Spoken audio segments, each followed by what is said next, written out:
Jó 28-30. O homem apropria-se das riquezas da terra. Na verdade, a prata tem suas minas, e o ouro, que se refina, o seu lugar. O ferro tira-se da terra, e da pedra se funde o cobre.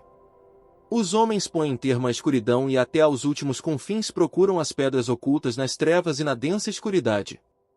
Abrem entrada para minas longe da habitação dos homens, esquecidos dos transeuntes. E assim, longe deles, dependurados, oscilam de um lado para outro. Da terra procede o pão, mas embaixo é revolvida como por fogo. Nas suas pedras se encontra safira, e a pó que contém ouro.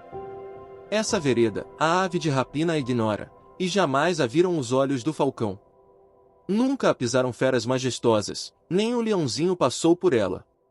Estende o homem a mão contra o rochedo e revolve os montes desde as suas raízes. Abre canais nas pedras, e os seus olhos veem tudo o que há de mais precioso. Tapa os veios de água, e nem uma gota sai deles, e traz à luz o que estava escondido. A verdadeira sabedoria é dom de Deus. Mas onde se achará a sabedoria? E onde está o lugar do entendimento? O homem não conhece o valor dela, nem se acha ela na terra dos viventes. O abismo diz, ela não está em mim, e o mar diz, não está comigo. Não se dá por ela ouro fino, nem se pesa prata em câmbio dela. O seu valor não se pode avaliar pelo ouro de Ofir, nem pelo precioso ônix, nem pela safira. O ouro não se iguala a ela, nem o cristal, ela não se trocará por joia de ouro fino. Ela faz esquecer o coral e o cristal, a aquisição da sabedoria é melhor que a das pérolas. Não se lhe igualará o topázio da Etiópia, nem se pode avaliar por ouro puro. Donde, pois, vem a sabedoria, e onde está o lugar do entendimento? Está encoberta aos olhos de todo vivente e oculta às aves do céu. O abismo e a morte dizem, ouvimos com os nossos ouvidos a sua fama. Deus lhe entende o caminho, e ele é quem sabe o seu lugar. Porque ele perscruta até as extremidades da terra, vê tudo o que há debaixo dos céus. Quando regulou o peso do vento e fixou a medida das águas. Quando determinou leis para a chuva e caminho para o relâmpago dos trovões. Então, viu ele a sabedoria e a manifestou, estabeleceu-a e também a esquadrinhou. E disse ao homem, eis que o temor do Senhor é a sabedoria, e o apartar-se do mal é o entendimento. Jó lembra-se do seu primeiro estado feliz. Prosseguiu Jó no seu discurso e disse, a quem me dera ser como fui nos meses passados, como nos dias em que Deus me guardava. Quando fazia resplandecer a sua lâmpada sobre a minha cabeça, quando eu, guiado por sua luz, caminhava pelas trevas. Como fui nos dias do meu vigor, quando a amizade de Deus estava sobre a minha tenda. Quando o Todo-Poderoso ainda estava comigo, e os meus filhos, em redor de mim. Quando eu lavava os pés em leite, e da rocha me corriam ribeiros de azeite. Quando eu saía para a porta da cidade, e na praça me era dado sentar-me. Os moços me viam e se retiravam, os idosos se levantavam e se punham em pé. Os príncipes reprimiam as suas palavras e punham a mão sobre a boca. A voz dos nobres emudecia, e a sua língua se apegava ao paladar. Ouvindo-me algum ouvido, esse me chamava feliz, vendo-me algum olho, dava testemunho de mim. Porque eu livrava os pobres que clamavam e também o órfão que não tinha quem o socorresse. A bênção do que estava a perecer vinha sobre mim, e eu fazia rejubilar-se o coração da viúva. Eu me cobria de justiça, e esta me servia de veste, como manto e turbante era a minha equidade. Eu me fazia de olhos para o cego e de pés para o coxo. Dos necessitados era pai e até as causas dos desconhecidos eu examinava. Eu quebrava os queixos do iníquo e dos seus dentes lhe fazia eu cair a vítima. Eu dizia, no meu ninho expirarei, multiplicarei os meus dias como a areia. A minha raiz se estenderá até as águas, e o orvalho ficará durante a noite sobre os meus ramos. A minha honra se renovará em mim, e o meu arco se reforçará na minha mão. Os que me ouviam esperavam o meu conselho e guardavam silêncio para ouvi-lo. Havendo eu falado, não replicavam, as minhas palavras caíam sobre eles como orvalho. Esperavam-me como a chuva, abriam a boca como a chuva de primavera. Sorria-me para eles quando não tinham confiança, e a luz do meu rosto não desprezavam. Eu lhes escolhi o caminho, assentava-me como chefe e habitava como rei entre as suas tropas, como quem consola os que pranteiam. Jó lamenta a miséria em que caiu. Mas agora se riem de mim os de menos idade do que eu, e cujos pais eu teria desdenhado de pôr ao lado dos cães do meu rebanho. De que também me serviria a força das suas mãos, homens cujo vigor já pereceu. De míngua e fome se debilitaram, roem os lugares secos, desde muito em ruínas e desolados. Apanham malvas e folhas dos arbustos e se sustentam de raízes de zimbro.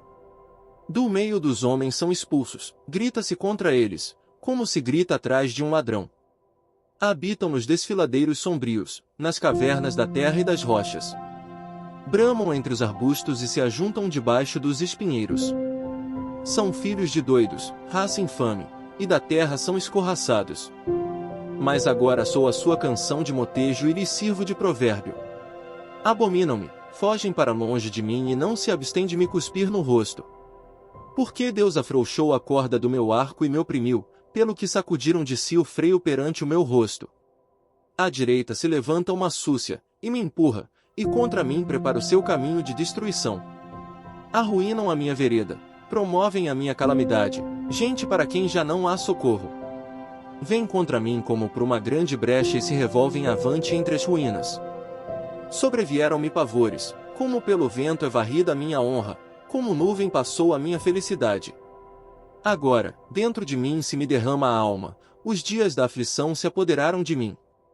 A noite me verruma os ossos e os desloca, e não descansa o mal que me rói. Pela grande violência do meu mal está desfigurada a minha veste, mal que me cinge como a gola da minha túnica. Deus, tu me lançaste na lama, e me tornei semelhante ao pó e à cinza. Clamo a ti, e não me respondes, estou em pé, mas apenas olhas para mim. Tu foste cruel comigo, com a força da tua mão tu me combates. Levantas-me sobre o vento e me fazes cavalgá-lo, dissolves-me no estrondo da tempestade. Pois eu sei que me levarás à morte e à casa destinada a todo vivente. De um montão de ruínas não estenderá o homem a mão e na sua desventura não levantará um grito por socorro? Acaso, não chorei sobre aquele que atravessava dias difíceis ou não se angustiou a minha alma pelo necessitado? Aguardava eu o bem, e eis que me veio o mal, esperava a luz, veio-me a escuridão. O meu íntimo se agita sem cessar, e dias de aflição me sobrevêm. Ando de luto, sem a luz do sol, levanto-me na congregação e clamo por socorro. Sou irmão dos chacais e companheiro de avestruzes. Enegrecida se me cai a pele, e os meus ossos queimam em febre. Por isso, a minha harpa se me tornou em prantos de luto, e a minha flauta, em voz dos que choram. 2 Coríntios 2 versículos 5 a 17.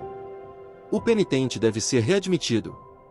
Ora, se alguém causou tristeza, não o fez apenas a mim, mas, para que eu não seja demasiadamente áspero, digo que em parte a todos vós. Basta-lhe a punição pela maioria.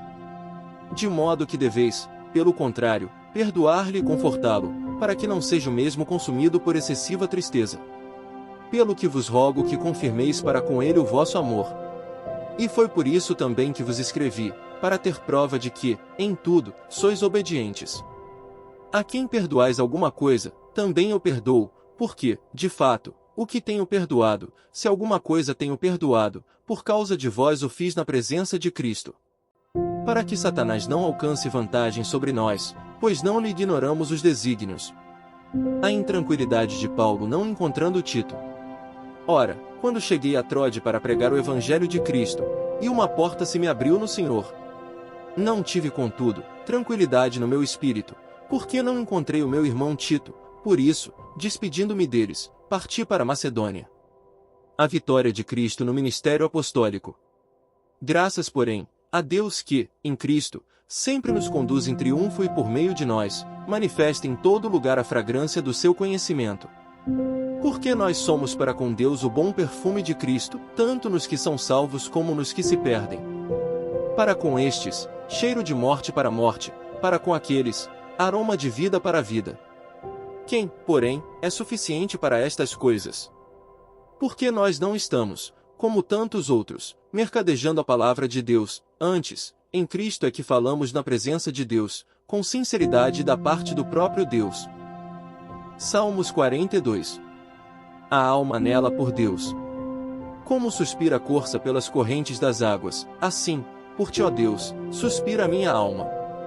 A minha alma tem sede de Deus, do Deus vivo. Quando irei e me verei perante a face de Deus? As minhas lágrimas têm sido meu alimento dia e noite, enquanto me dizem continuamente: o teu Deus, onde está? Lembro-me destas coisas, e dentro de mim se me derrama a alma, de como passava eu com a multidão de povo e os guiava em procissão à casa de Deus, entre gritos de alegria e louvor, multidão em festa. Por que estás abatida, ó minha alma? Por que te perturbas dentro de mim? Espere em Deus, pois ainda o louvarei, a Ele, meu auxílio e Deus meu. Sinto abatida dentro de mim a minha alma, lembro-me, portanto, de ti nas terras do Jordão, e no monte Hermon, e no outeiro de Mizar. Um abismo chama outro abismo, ao fragor das tuas catadupas, todas as tuas ondas e vagas passaram sobre mim. Contudo, o Senhor, durante o dia, me concede a sua misericórdia, e à noite comigo está o seu cântico, uma oração ao Deus da minha vida. Digo a Deus, minha rocha, por que te olvidaste de mim? Por que hei de andar eu lamentando sob a opressão dos meus inimigos? Esmigalham-se-me os ossos, quando os meus adversários me insultam, dizendo: o teu Deus, onde está? Por que estás abatida, ó minha alma? Por que te perturbas dentro de mim? Espere em Deus, pois ainda o louvarei, a Ele, meu auxílio e Deus meu. Provérbios 22, versículo 7. O rico domina sobre o pobre, e o que toma emprestado é servo do que empresta.